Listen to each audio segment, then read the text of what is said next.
2024 অসমত চৰকাৰ গঠন কৰিব কংগ্ৰেছে। শিৱসাগৰত এই দাবী দেৱব্ৰত শইকীয়াৰ।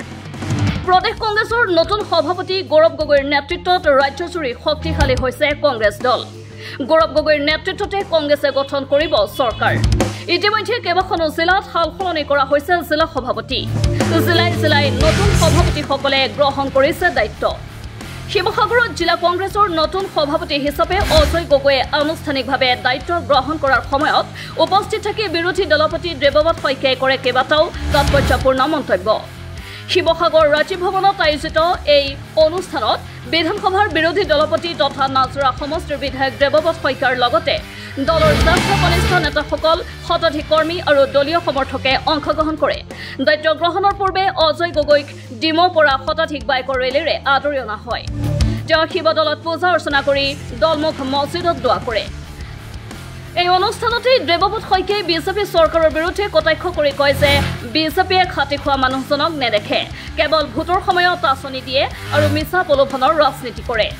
বিজেপিৰ দুৰ্নীতিৰ বিৰুদ্ধে কংগ্ৰেছে গাঁৱে গাঁৱে গৈ প্ৰচাৰ চলাব বুলি উল্লেখ কৰি কয় যে 2024 বিধানসভা নিৰ্বাচনত কংগ্ৰেছে চৰকাৰ গঠন কৰিব। আনহাতে ৰাজ্য চৰকাৰে চলাই থকা উচ্ছেদ অভিযান সন্দৰ্ভত মুখ্যমন্ত্ৰী হিমন্ত বিশ্ব শৰ্মাৰ ভূমিকাকো তীব্ৰ কটাক্ষ কৰে শইকীয়াই। বাংলাদেশী খেদাৰ নামত উচ্ছেদ কৰিছেনে নে অসমীয়া মানুহৰ আৱেগক লৈ ৰাজনীতি খেলিছে, মুখ্যমন্ত্ৰীয়ে সেয়া স্পষ্ট কৰি দিব লাগিব বুলি মত ব্যক্ত কৰে দেৱব্ৰত শইকীয়াই। প্ৰদেশ কংগ্ৰেছৰ নতুন সভাপতি নিযুক্ত হ'ল কিছুদিন পূৰ্বে আৰু জিলাসমূহতো সাল সলনি হৈছে। এতিয়া যোৱা সময়ছোৱাত যি সভাপতি আছিল তেখেতৰ নেতৃত্বত বিভিন্ন কাৰ্যসূচী প্ৰদেশ কংগ্ৰেছ আমাৰ ৰাষ্ট্ৰীয় কংগ্ৰেছে দিয়া অনুসৰি কৰা হ'ল। এতিয়া নিৰ্বাচনৰ সময়ত পুনৰবাৰ আমি এটা সময়ত শিৱসাগৰ জিলাৰ চৰাইদেউ বিভাজন হোৱাৰ পূৰ্বে আমাৰ ইয়াত 6টা সমষ্টি আছিল। তেতিয়া আমি 6টা সমষ্টিতে কংগ্ৰেছে প্ৰতিনিধিত্ব আগবঢ়াইছিলোঁ আৰু জয়লাভ কৰিছিলোঁ। পৰৱৰ্তী সময়ত এতিয়া আমগুৰি সমষ্টি বিজেপি চৰকাৰে বিলুপ্ত কৰিলে। সেই গতিকে চৰাইদেউ আৰু শিৱসাগৰ মিলাই আমি 5টা সমষ্টি আছোঁ। এতিয়া আমাৰ চেষ্টা হ'ব কেনেকৈ আমাৰ পুৰণা শিৱসাগৰ জিলাৰ 5টা সমষ্টিতে কংগ্ৰেছ দলক শক্তিশালী কৰি আগন্তুক নিৰ্বাচনত জয়লাভ কৰিব পাৰোঁ। আৰু তাৰ কাৰণে এতিয়া অজয় গগৈৰ নেতৃত্বত আমি দলৰ সাংগঠনিক ভিত্তি আৰু মজবুত কৰিম। তেনেকৈ আমাৰ সোণাৰী চৰাইদেউ জিলাত উৎপল গগৈ তেওঁ তেনেকৈ চেষ্টা কৰিব আৰু বিভিন্ন জিলাত আমাৰ সভাপতি সলনি হৈছে। যোৱাকালি মই ডিব্ৰুগড়, তিনিচুকীয়ালৈ গৈছিলোঁ, তাতো একেই। আমাৰ কংগ্ৰেছ কৰ্মীসকলে এতিয়া পুনৰ আগন্তুক 8 মাহ 10 মাহ যিমান দিন থাকক সেইখিনি সময় আৰু অধিক শ্ৰম কৰিব। যোৱা 2014 চনৰ পৰা কংগ্ৰেছৰ কৰ্মীসকলে নিজৰ কষ্ট কৰি ৰাইজৰ হকে মাত মাতি আহিছে, বিভিন্ন ধৰণেৰে বিজেপিৰ ভুল নীতিৰ প্ৰতিবাদ কৰিছে আৰু এইখিনি সময়ত সেই প্ৰতিবাদ আৰু তীব্ৰ হ'ব।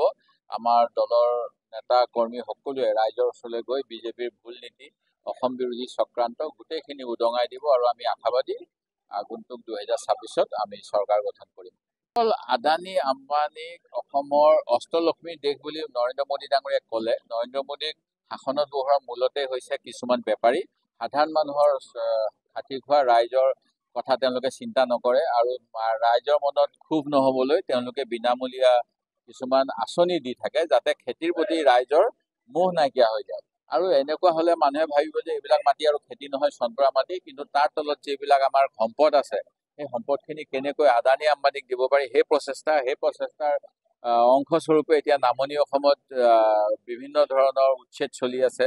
আৰু অন্যান্য মানে এইটো ভাবিব নালাগে যে নামনি অসমত সন্দেহযুক্ত নাগৰিক বুলি কৈছে তেওঁলোকৰ কাৰণে উচ্ছেদ। এই উচ্ছেদ অসমৰ সকলোৰে বাবে বিপদঘণ্টা আৰু ইয়াৰ বিৰুদ্ধে প্ৰতিবাদ কৰিব লাগিব। বিদেশী থাকিলে আমাৰ আগৰ পৰাই দাবী আছে অসম চুক্তি অনুসৰি বিদেশী বহিষ্কাৰ হ'ব লাগিব, আমাৰ অসমত বলবৎ হ'ব নালাগিব। আৰু এইখিনি কিন্তু কৰি পেলাই তেওঁলোকে এহাতেদি সেইদিনা লখিমপুৰত যেতিয়া আহোম ছোৱালী কেইজনীমানৰ খেতি পথাৰত কঠীয়া উচ্ছেদ কৰিলে তেতিয়া কৈছে আন্দোলনৰ সময়ত 850 জন শ্বহীদ হৈছিল, এতিয়া বোলে অকণমান বাংলাদেশী উচ্ছেদ কৰিবলৈ কঠীয়াতলি উচ্ছেদ হৈছে। কিন্তু যদি বাংলাদেশী হয় আমাক মুখ্যমন্ত্ৰীয়ে ক'ব লাগে সেই বাংলাদেশীখিনি মাটিয়া ডিটেনশ্যন কেম্পত থৈছে নে তেওঁলোকক বাংলাদেশলৈ পঠালে, নে আমাৰ অসমৰ মানুহৰ আৱেগ অনুভূতিক লৈ এটা তেওঁলোকে বাংলাদেশী নামত এটা যেনেকৈ আগতে এটা আমি সৰুতে কাহিনী শুনিছিলোঁ যে বাঘ আহিছে বুলি এটা